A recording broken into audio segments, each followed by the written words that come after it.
Okay, இப்போ ஸ்லோப்னா என்னன்னு பார்ப்போம். ஸ்லோப்னா என்ன? ஆங்கிள்க்கும் ஸ்லோப்புக்கும் என்ன வித்தியாசம்? சரிங்களா? ரைட். ஸ்லோப்புன்றது என்ன அப்படின்னா, நமக்கு நம்மளுடைய அட்ஜசன்ட் சைடு ஒன்னாக இருக்கும்போது ஆப்போசிட் சைடோட வேல்யூ என்னவாக இருக்கும் அப்படின்றத சொல்லக்கூடிய ஒரு மெஷர் தான் ஸ்லோப்பு. ஸோ அப்படி நம்ம ஈஸியாக மெஷர் பண்ணும்போது அதனுடைய ஆங்கிள் எந்த அளவுக்கு அந்த வேல்யூ ரொட்டேட் ஆகிருக்கும் அப்படின்ற அந்த விஷுவல் அண்டர்ஸ்டாண்டிங்கும் நமக்கு கொடுக்குற ஒரு நம்பர் தான் slope. In short, for example இப்போ ஸ்லோப் நான் 3ன்னு சொல்கிறேன் அப்படின்னா அதுக்கு அர்த்தம் என்ன? இப்போ நான் 60 டிகிரின்னு சொன்னேன்னா நம்ம ஈஸியாக என்ன பண்ணிடலாம், இதுதான் அந்த ஸ்லோப்பு, இப்படி தான் இருக்கும், இந்த அளவுக்கு ரொட்டேட் ஆகிருக்கும் அப்படின்னு விஷுவலைஸ் பண்ண முடியுதுல்ல.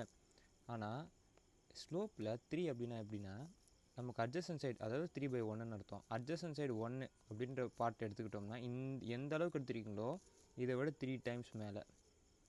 அப்போ இப்படி தான் இருக்கும் அந்த ஆங்கிள். இந்த அளவுக்கு ரொட்டேட் ஆகிருக்கு அப்படின்னு சொல்லிட்டோம் இனிஷியல் ஆங்கிள்லேருந்து. லைக் இப்போ ஃபார் எக்ஸாம்பிள் நான் ஸ்லோப் ஈக்குவல் டு 1 அப்படின்னு சொல்கிறேன்னா 1/1, விச் இஸ் நம்ம இதை 45 டிகிரின்னு கூட சொல்லுவோம் இல்லையா.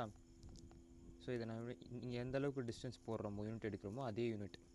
So this is 1 slope. ஓகேவா? சப்போஸ் ஸ்லோப் நெகட்டிவ்னா என்ன, -2 அப்படின்னா என்ன, அதே தான் 1 யூனிட் டிஸ்டன்ஸ் எடுத்துகிட்டு நம்ம ஆப்போசிட் டைரெக்ஷனில் கீழே ட்ராப் பண்ணணும் 2 பார்ட்ஸ். ஓகேவா? So this is what slope is. இப்போ ஒரு குவாட்ரேட்டிக் ஈக்குவேஷனில் ஸ்லோப் எப்படி சேஞ்ச் ஆகுது அப்படின்னு பாருங்கள். இப்போ இங்கே இருக்கிற பாயிண்ட் பாருங்கள், இந்த பாயிண்டில் நமக்கு அட்ஜசன்ட் சைடு 1 இருக்கும்போது ஆப்போசிட் சைடு 1 பாயிண்ட், அதை விட 1.1 டைம்ஸ் இருக்குது அப்படின்னு இருக்குது. நம்ம ஃபர்தராக பாயிண்ட்ஸ் இன்க்ரீஸ் பண்ண அந்த ஸ்லோப்புடைய வேல்யூ என்ன ஆகுது? ஸ்லோப்புடைய வேல்யூ ரைஸ் ஆகிட்டே போகுது அந்த அட்ஜசன்ட் ஆஃப் தட் அந்த குவாட்ரேட்டிக் ஈக்குவேஷனுக்கு. இந்த சைடு வருந்தோம் அப்படின்னா ஸ்லோப்புடைய வேல்யூ நெகட்டிவ் ஆகிடுச்சு. ஓகேங்களா? This is what it is. That's it.